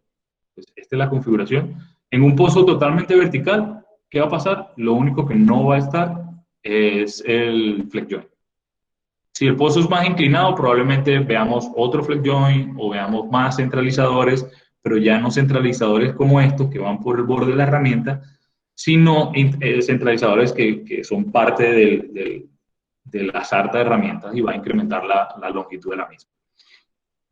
Entonces, acá tenemos lo que sería un header, un plot del registro, ¿sí?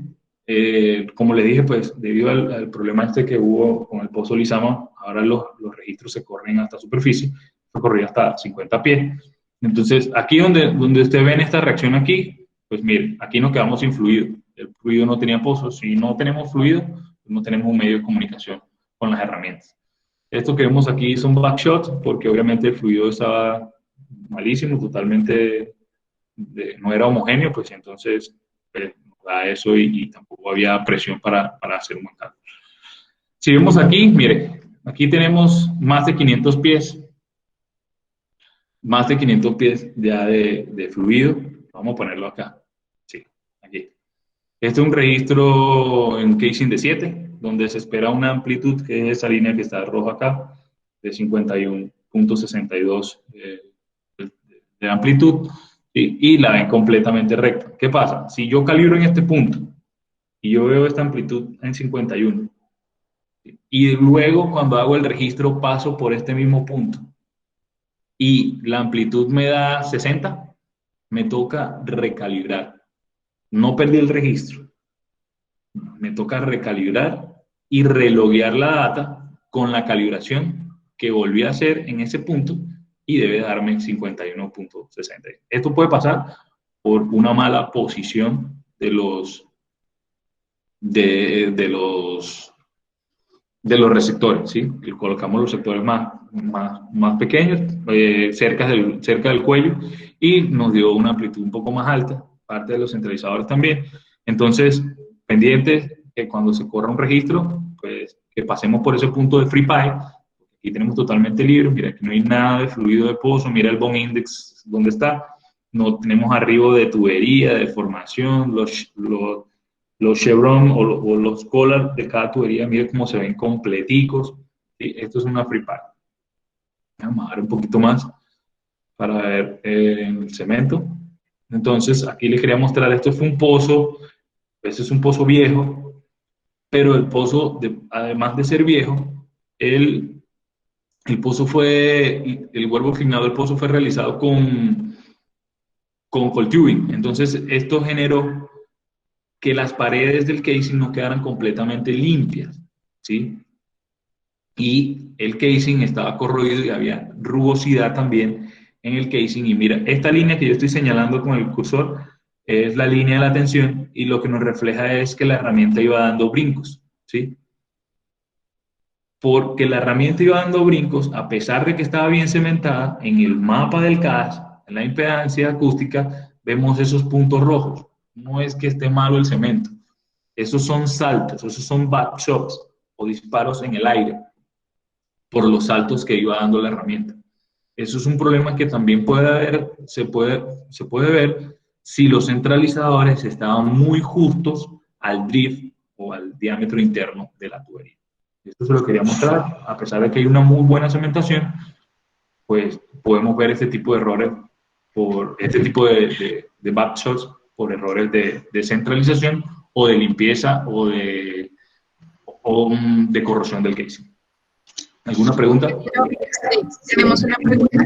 Dani Jaime, ¿qué grado de veracidad tiene para efectos de los resultados óptimos del CBL que se realice la rotación del casing durante la cementación?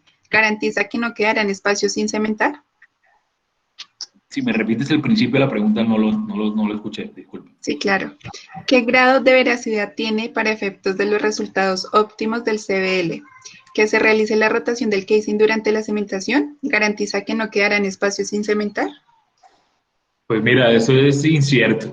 O sea, probablemente son técnicas que se van conociendo a medida del tiempo y que probablemente sean llevadas a cabo por estudios, ¿sí?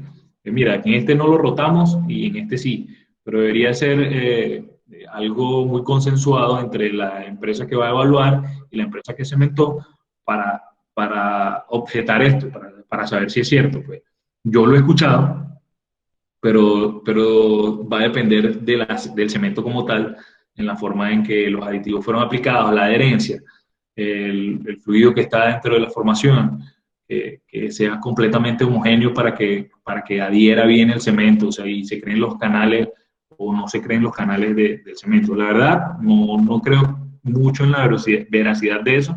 Como te dije, tiene que ser un estudio bien consensuado entre las dos empresas, la que va a cementar y la que va a evaluar, para hacer como quien dice una evaluación de todo eso, si se cumple o no la mejor adherencia al casing. La verdad, yo no lo creería factible de que sea veraz, pues. O sea, a lo mejor sí, o a lo mejor no, pero yo lo he corrido cuando lo rotan o cuando no lo rotan, y a veces hay canales y a veces no hay canales. No creo, como les digo, no creo que sea por la rotación de la tubería.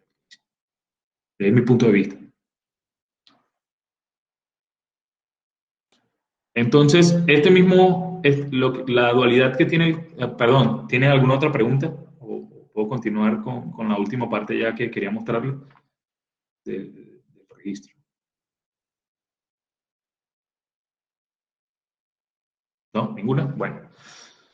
Este mismo registro que yo corrí, que se corrió en este pozo, se puede correr en modo cemento, ¿sí? O se puede correr en modo inspección.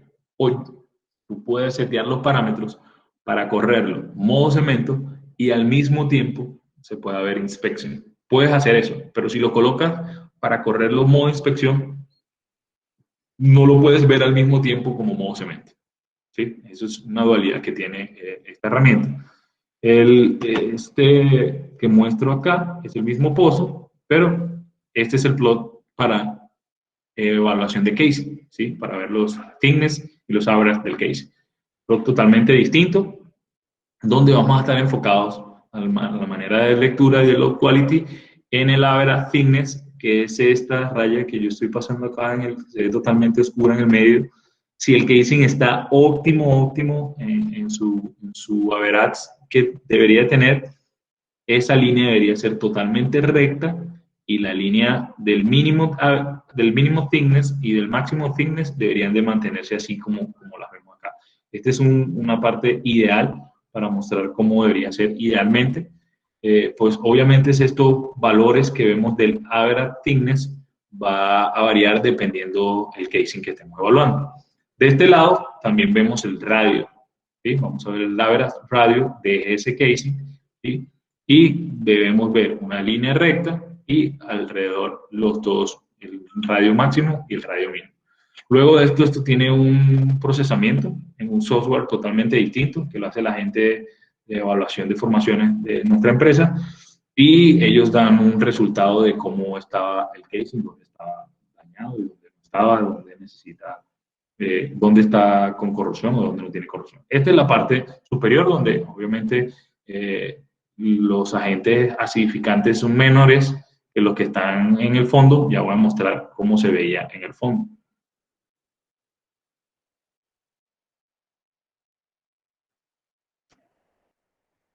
Si ven como ya las líneas no son totalmente perpendiculares o paralelas a la línea negra del mínimo thickness, del mínimo espesor y el máximo espesor, ni del mínimo radio al máximo radio. Y pues obviamente ya esto no es totalmente claro, esto lo que nos refleja es que ya el casing tiene un grado de corrosión bastante amplio, ¿sí? Pues obviamente aquí podemos ver, estos son perforados, ¿sí? Estos que están acá, que esta línea marrón es el CBL, y como lo corremos modo imagen, podemos ver hasta los perforados. Estos que ven acá son perforados. Entonces, es donde más daño hay, pues obviamente está en contacto con los fluidos de la formación. Pues así se ve. Pues no sé, es todo lo que tenía para mostrarles el día de hoy. La verdad, espero haber cumplido con sus expectativas, y si no, pues díganme las preguntas que tengan para aclararles. Y bueno, muchas gracias por su tiempo y por su atención. Muchas gracias, ingeniero, por tu presentación, por este curso, y les recordamos que estaremos dando continuidad. Entonces, estén pendientes de nuestras redes sociales, que ahí estaremos dando aviso de cuáles serán las próximas fechas y cursos.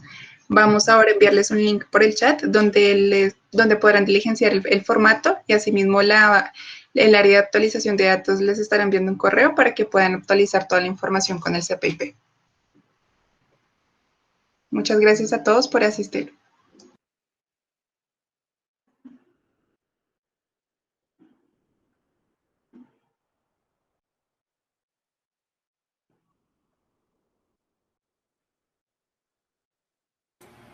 Muchas gracias, Inge Ángel, por su tiempo. Muy buena charla. Vale, muchas gracias a ustedes por atenderla y ser parte de toda esta experiencia. Gracias por usted, ingeniero. Muchas gracias. Bueno, espero haber cumplido con sus expectativas, la verdad que sí. Gracias a todos.